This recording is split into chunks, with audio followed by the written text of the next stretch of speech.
Bonsoir. Je suis content de vous retrouver pour la quatrième partie de la conférence, donc Culture moderne et Nouvel ordre mondial. Je vais commencer en fait aujourd'hui par faire un résumé de ce qu'on a vu les 3 dernières fois, un peu pour vous rafraîchir la mémoire. Le thème qu'on abordera aujourd'hui, qui sera le centre de la présentation, c'est le hip-hop, une culture franc-maçonne. Donc en fait aujourd'hui, ça va être la présentation d'aujourd'hui, le connecteur logique entre la culture hip-hop et la franc-maçonnerie. Donc les parties qu'on avait vues précédemment et les parties qu'on va voir demain et après-demain.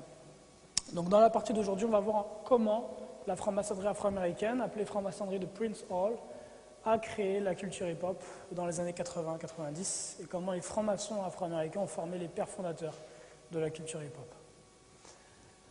Alors vous vous souvenez qu'on s'était posé la question il y a 2 semaines de savoir on disait que la vie est une question de choix, donc, et si les choix que nous faisons sont basés sur une information qui est erronée, forcément, le résultat de nos choix sera aussi erroné.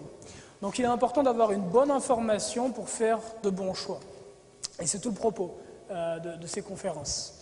Disraeli, qui a été Premier ministre d'Angleterre au XIXe siècle, disait ceci: « Le monde est gouverné par de tout autres personnages que ne se l'imaginent ceux dont l'œil ne plonge pas dans les coulisses. » Et Honoré de Balzac, grand écrivain lui aussi du XIXe siècle, de dire « Il y a 2 histoires, l'histoire officielle, menteuse, qu'on enseigne, l'histoire ad usum delphini, puis l'histoire secrète, où sont les véritables causes des événements. » Donc ces 2 personnages nous expliquent que d'une part on affiche quelque chose au public, mais qu'en réalité les raisons qui sont cachées en coulisses sont autres que celles qu'ils ont affichées. Alors comment fonctionne réellement le monde ?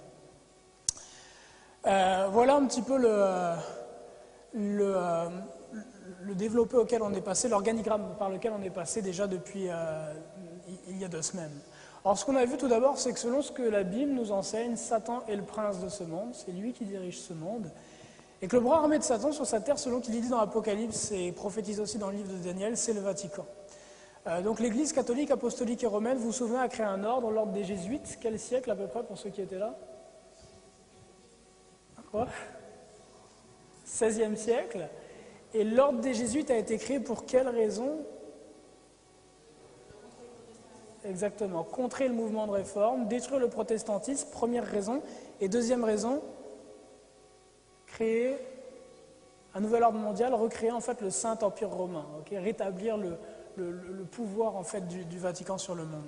Alors on a vu que l'ordre des Jésuites a créé une confrérie en Angleterre au début du XVIIIe siècle, qu'on appelle la franc-maçonnerie, créée entre 1710 et 1720.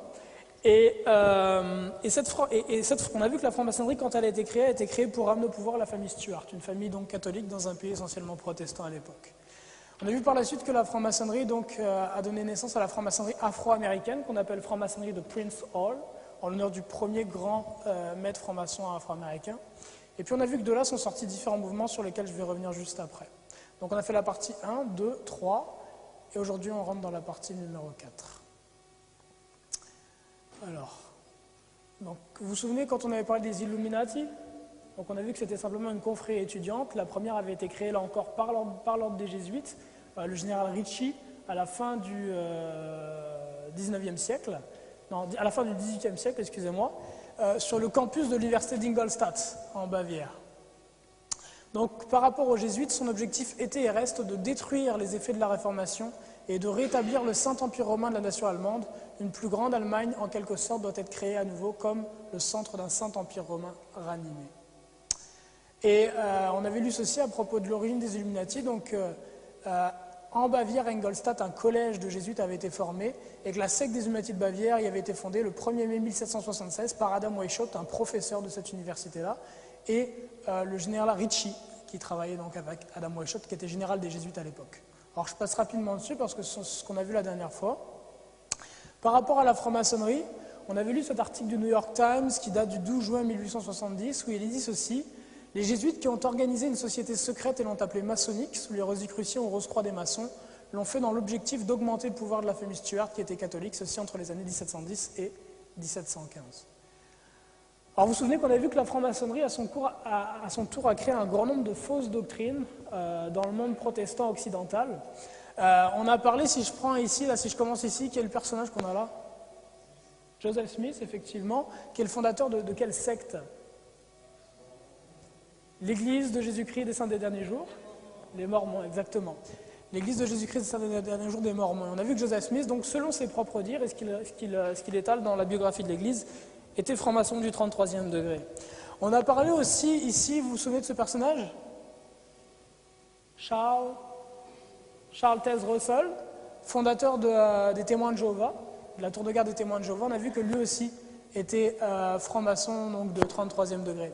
On a parlé en fait d'Elena Petrovna Blavatsky et du colonel Olcott, qui sont à l'origine de la société théosophique et qui sont qu'on peut considérer comme les initiateurs en fait de la pensée post-moderne. Donc les deux personnages qui sont là, qui sont aussi francs-maçons de 32e et 32e degré, tous les deux 33e degré. Alors celui qui est ici, vous vous souvenez de qui il s'agit? Ron Hubbard, Lafayette Ron Hubbard, fondateur de la scientologie. On a vu qu'il n'y a pas de preuve que lui était franc-maçon, mais en revanche, son Pygmalion, celui qui l'a formé, Aleister Crowley, était franc-maçon de 33e degré, on a vu ça. On a parlé aussi de l'évolutionnisme, on a ici Charles Darwin et on a ici Wallace, donc les deux hommes qui ont présenté la théorie de la sélection naturelle devant la Linnean Society à Londres, en Angleterre. Et on a vu que Charles Darwin était petit-fils d'Erasmus Darwin, franc-maçon très puissant du XVIIIe siècle en Angleterre, qui avait fondé une église, la Philosophical Society, pour répandre la pensée évolutionniste dans un monde protestant. Et puis pour finir, vous vous souvenez de ce personnage-là? Albert Pike, l'un des deux francs-maçons les plus puissants de la fin du XIXe siècle, qui est l'un des fondateurs du Ku Klux Klan, l'un des fondateurs du Ku Klux Klan. Donc ça, ce sont les œuvres du Ku Klux Klan. Alors, nous avions parlé de Marcus Garvey. Donc on a vu que Marcus Garvey était franc-maçon dans le rite de York. Il avait le degré donc le plus élevé, chevalier templier. Et on a vu que donc, par la suite, la franc-maçonnerie afro-américaine a commencé à essayer d'implanter en Amérique du Nord, dans les communautés protestantes afro-américaines, l'islam. Au début sous une forme très hétérodoxe, avec Noble Drew Halley qui a créé le Moorish Science Temple. Et Noble Drew Halley, on l'avait vu, était un Black Shriner.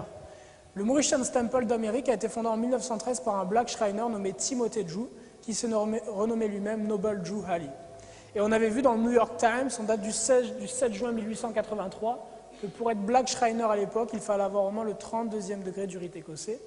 Et si vous vous rappelez bien qu'on avait étudié la franc-maçonnerie, on avait vu qu'à partir du 30e degré, les rites pratiqués sont ouvertement lucifériens. Alors, l'un des disciples de Noble Drew Halley, Wallace Diffard, qui va se faire renommer Mustafa Muhammad, va fonder le Allah Temple of Islam.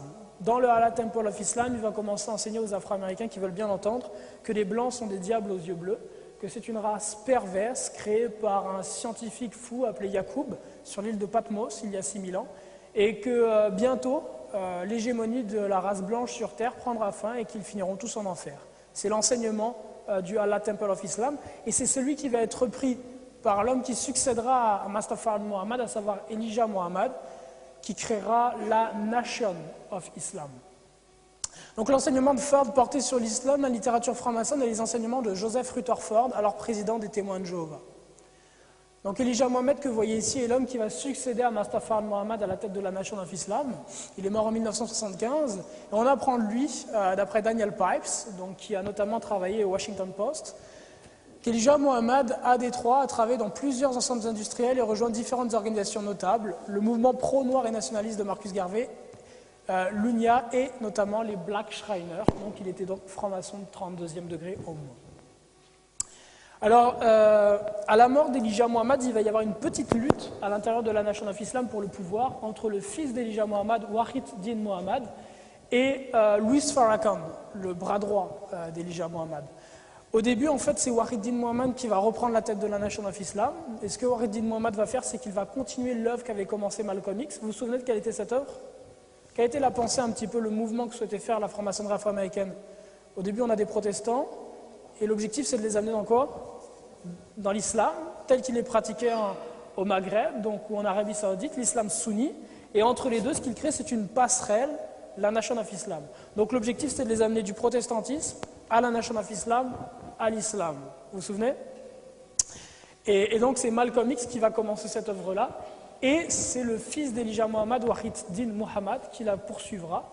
Louis Farrakhan, lui, va en fait, à partir de 1981, continuer à être à la tête de la Nation of Islam en gardant les mêmes enseignements que ceux qu'il y avait depuis le début.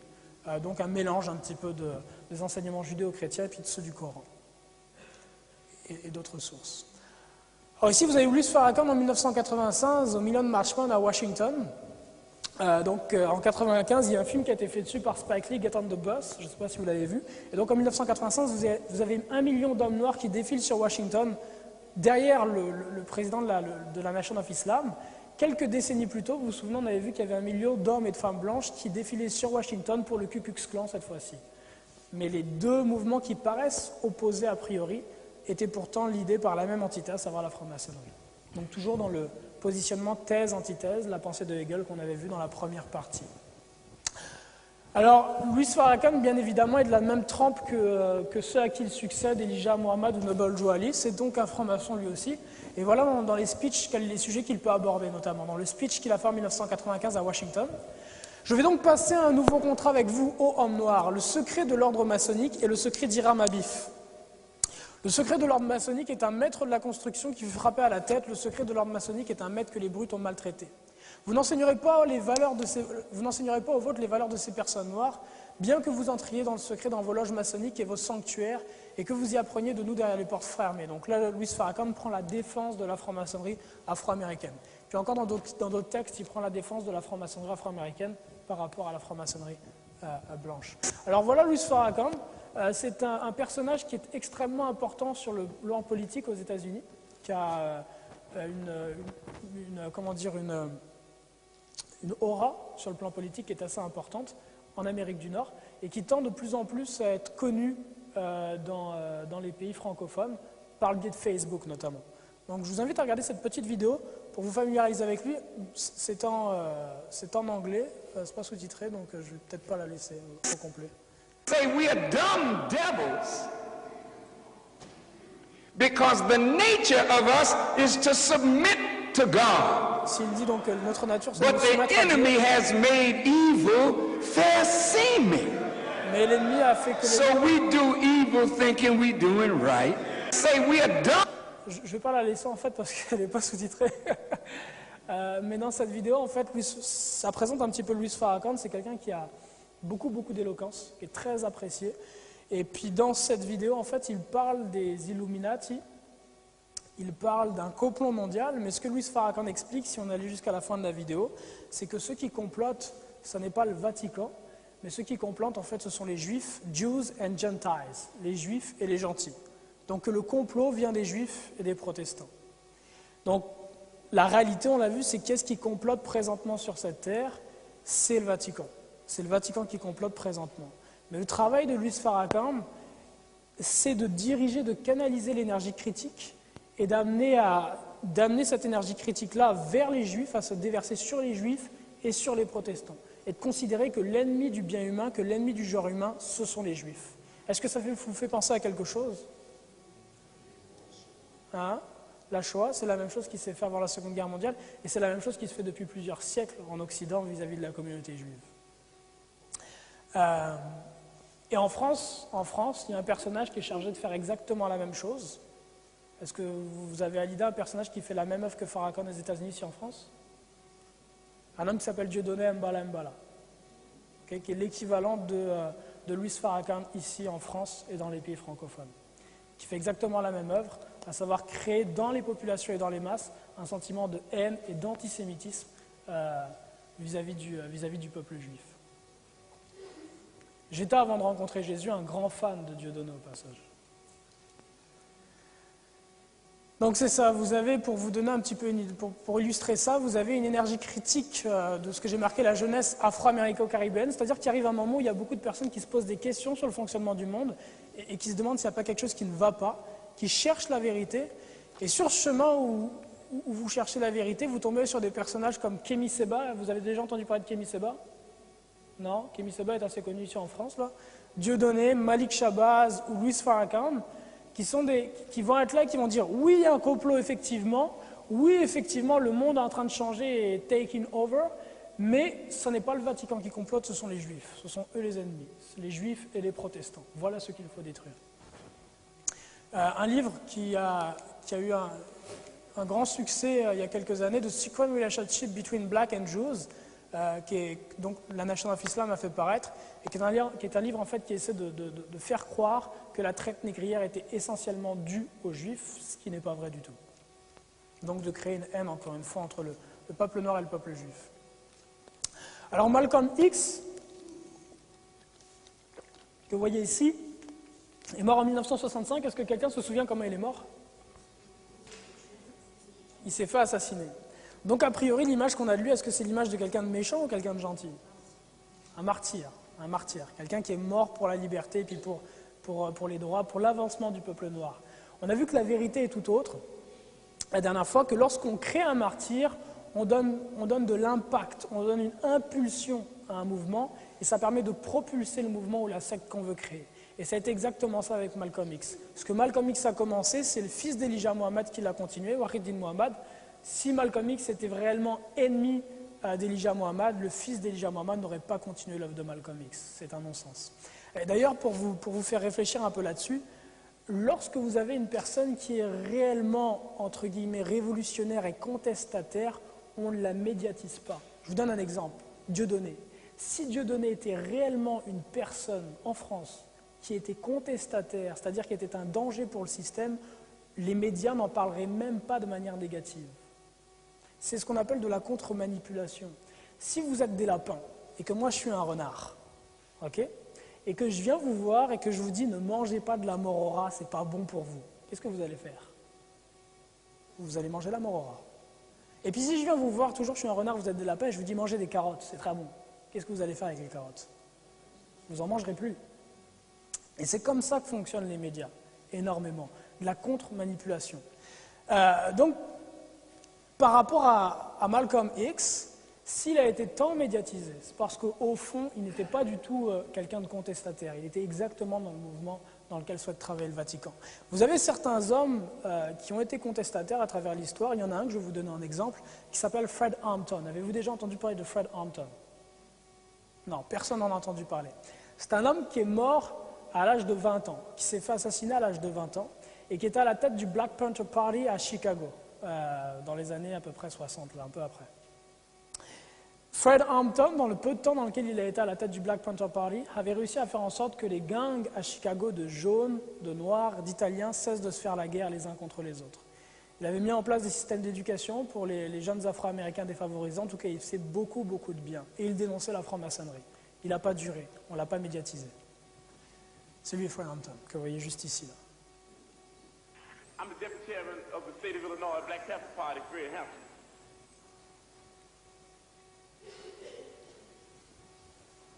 I have the pleasure now to introduce who I believe is one of the baddest motherfuckers.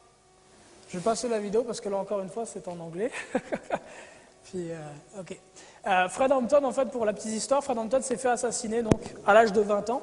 Et Fred Hampton est à l'origine d'un mouvement dont vous avez peut-être déjà entendu parler, qui est le Rainbow Push Movement. Est-ce que ça vous dit quelque chose? Mouvement de la coalition. En fait, aujourd'hui, c'est Jesse Jackson qui a repris la tête de ce mouvement-là. Ça vous dit quelque chose, Jesse Jackson?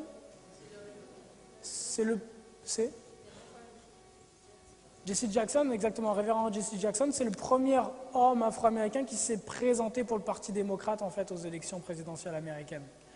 Et en fait, si vous voulez, à Chicago, donc, Fred Hampton avait commencé un superbe travail à Chicago, en travaillant donc, dans les différentes communautés pour établir la paix.